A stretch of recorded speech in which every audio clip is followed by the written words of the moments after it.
দাঁড়িয়ে আছি ডুমুরজলাতে।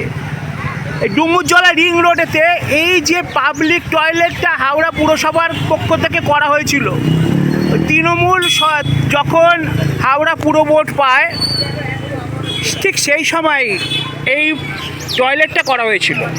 জনগণের করের পয়সায় জনগণের জন্য নিবেদিত টয়লেট। কিন্তু 15 বছর কেটে গেছে, তারপরেও এই টয়লেটটা চালু হয়নি। 15টা বছর কেটে গেছে, এই টয়লেটটা কিন্তু একদিনও চালু হয়নি। কিন্তু এই রিং রোডে হাজার হাজার মানুষ ডুমুরজলায় প্রতিদিন প্রাতঃভ্রমণ করতে আসেন, শরীরচর্চা করতে আসেন। এছাড়া রিং রোডে নানা রকম স্টল আছে খাবারের, প্রচুর মানুষের এখানে সমাগম হয়।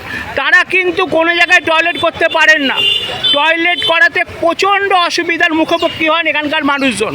অথচ জনগণের করের পয়সায় করা এই যে টয়লেট, পাবলিক টয়লেট, সেই তৃণমূলের পুরসভা যবে হয়েছিল তবে এই টয়লেট করা হয়েছিল, কিন্তু আজ অবধি চালু হয়নি।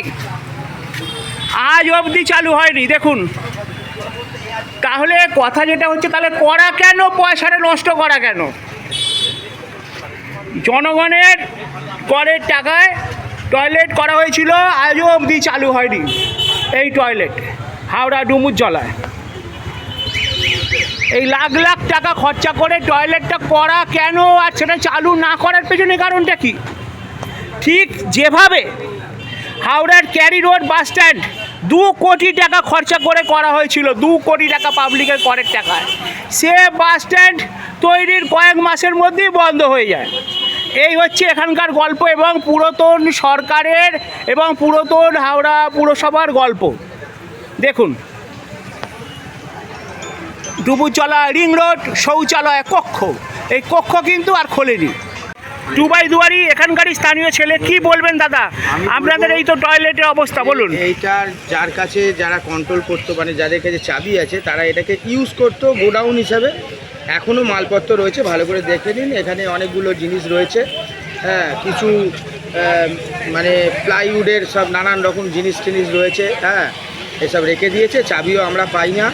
এখানে বহু মহিলারা সকালে আসেন প্রচুর হ্যাঁ, টয়লেট করার জন্য, প্রচণ্ড অসুবিধা, কিন্তু প্রচণ্ড অসুবিধা, কিন্তু আমরা কিছু করতে পারছি না। এখনও জানি না বর্তমানে চাবি কার কাছে আছে, সে চাবি আদৌ দেবে বা খুলবে কিনা তারও কোনো জানি না। যাই হোক, আমরা কর্পোরেশনের আমাদের বড়বাবুর কাছে আবেদন জানিয়েছি। 1-2 লোক তো এখানে রাখতে হবে না, একটা সাফাই কর্মী, হ্যাঁ, সাফাই কর্মী রাখতে হবে। সেটা আমরা চেষ্টা করছি, আমরা এখান থেকে বলে যদি কিছু করা যায়। অনেক ধন্যবাদ। পেয়ে গেছি হাওড়া জেলার প্রতিবাদী মুখ দীপশিখা ভৌমিককে, যিনি কারো ভয় ডর না করে চিরকাল লড়াই চালিয়ে যাচ্ছেন এবং আমরা ওনার সাথে আছি। দিদি, এই যে ডুমুরজলা, এই যে জনগণের জন্য যে টয়লেটটা করেছিল হাওড়া পুরসভা, যখন হাওড়া পুরসভা পুর বোর্ডে তৃণমূল এলো, তারপর তার ভোটপট হলো না, ছাড়ুন, কিন্তু এই যে করেছিল অত বছর হয়ে গেল, প্রায় 10 বছর হয়ে গেল, এই টয়লেটটা করাই পড়ে আছে, আজ অবধি চালু হলো না, তালা মারা পড়ে আছে। আবার শোনা যাচ্ছে কারো সব জিনিসপত্র, আবার ব্যক্তিগত জিনিসপত্রের ভেতরে ঢোকানো। কি বলবেন, তাহলে করা কেন? কবে চালু হবে? দেখুন, তৃণমূল সরকার যে কটা ফিক্সার সেভাবে বানিয়েছেন, নানা জায়গায় স্ট্রাকচার্স বানিয়েছেন, তারা নিজেদের ইউজের জন্য বানিয়েছেন। এই যে আপনি শৌচালয়টা দেখছেন, এইটাই একমাত্র উদাহরণ নয়। আপনি ক্যারি রোডের মাথায় গিয়ে দেখবেন যে একটা এরকম ওয়েটিং রুম বানানো হয়েছে। হ্যাঁ, ওর কথাই আমি বলছিলাম। হ্যাঁ, এখানেও তালা দেওয়া ছিল, মাননীয়ার অনুপ্রেরণায় লেখা ছিল। হ্যাঁ, আমার মাননীয় ছবিতে ভর্তি, মাননীয়কে তেল মারার জন্য ওনার সেই ছোটোবেলা থেকে সব ছবিতে ভর্তি করেছিল। আমাদের প্রাক্তন পূর্বিত অরবিন্দ গুহ, সৈকত ছিল, সৈকত চৌধুরী, এরা সবাই কীর্তি করেছিল। বলুন। সুতরাং তৃণমূল যতক্ষণ সরকার চালিয়েছে, নিজেদের পেট ভরার জন্য, নিজেদের লোকের ফেসিলিটির জন্য এই ধরনের কাজ করে গেছে।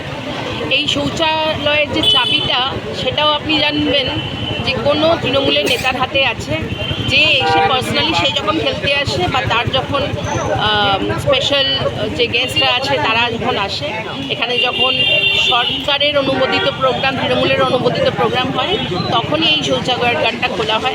এবং এটা এখানে নয়, জায়গায় জায়গায় হয়।